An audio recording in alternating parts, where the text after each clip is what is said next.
Love announced last week that the station had decided to let go of Xolani Khumalo and terminate his contract, also cancel his TV show, which was the most watched TV show on the network, you guys.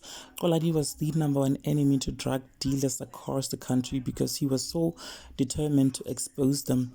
Entertainment blogger Film Pillar highlighted that Xolani has lost all his privileges that came with being with Love, as he had lawyers from the station, and also they had provided him with bodyguards so that wherever he go he may be safe.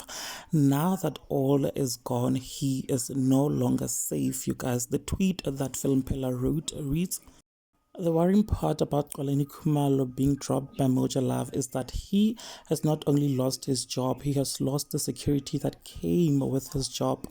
No more bodyguards unless if he can afford to retain them. He also now loses the legal backing of CIA TV Love in his murder case, wrote Phil Mpela, you guys.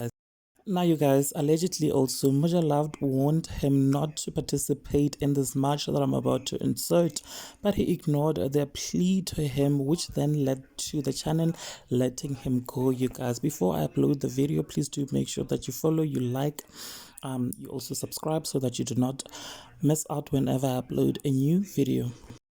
Same thing, for the same goal, with the same results. But one thing for sure, this country, the drugs.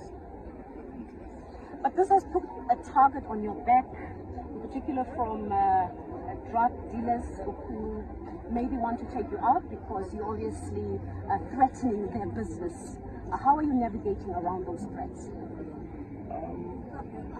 I can't say the strategy, but I'm just hoping for it's a national crisis.